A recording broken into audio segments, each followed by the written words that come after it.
একটা রাষ্ট্র তার পিছিয়ে পড়া জনগোষ্ঠীর জন্য শিক্ষা কিংবা চাকরিতে কোটা ব্যবস্থা বজায় রাখে। উদ্দেশ্য থাকে যাতে পিছিয়ে পড়া জনগোষ্ঠী মূলধারার জনগোষ্ঠীর সাথে সমান তালে এগিয়ে যায়। সমস্যাটা মূলত তখন হয় যখন এই কোটা ব্যবস্থাই রাষ্ট্রের বৈষম্য বাড়িয়ে দেয়।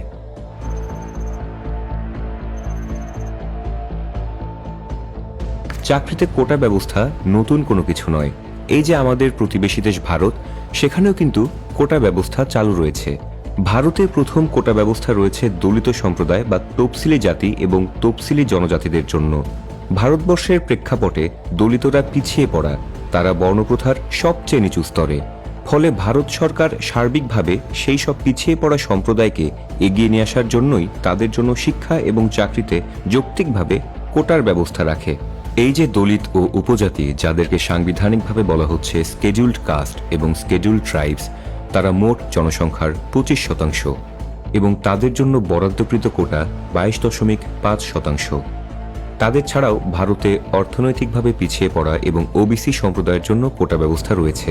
পাকিস্তান আমলেও তাদের কোটা ব্যবস্থা ছিল, যা ছিল প্রদেশের ভিত্তিতে, যাতে প্রত্যেক প্রদেশ থেকেই ভারসাম্যপূর্ণভাবে চাকরিতে নিয়োগ হয়। মেধার ভিত্তিতে কেবল 20%, পূর্ব বাংলার জন্য বরাদ্দ ছিল 40%, পাঞ্জাবের 23%, সিন্ধু, বেলুচিস্তান ও পখতুনদের জন্য 15% এবং করাচির জন্য ছিল 2%।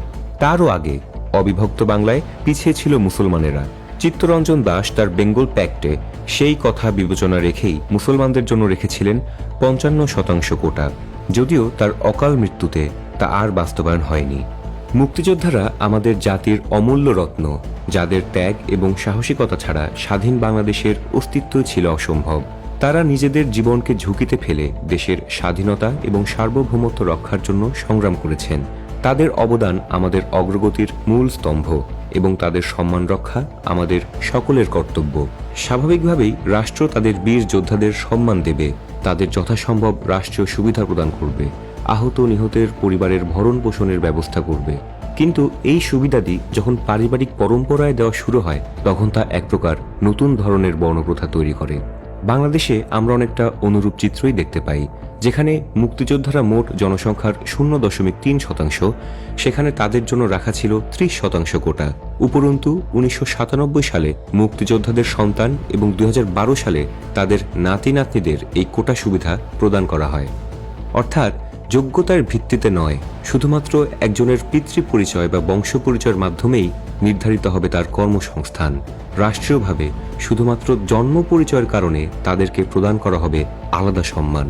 এই ব্যবস্থা মূলত একটি সুবিধাভোগী জনগোষ্ঠী তৈরি করে এবং এর ফলে মেধার প্রকৃত মূল্যায়ন ব্যাহত হওয়ায় একটি চরম বৈষম্যমূলক ব্যবস্থার সূত্রপাত ঘটে।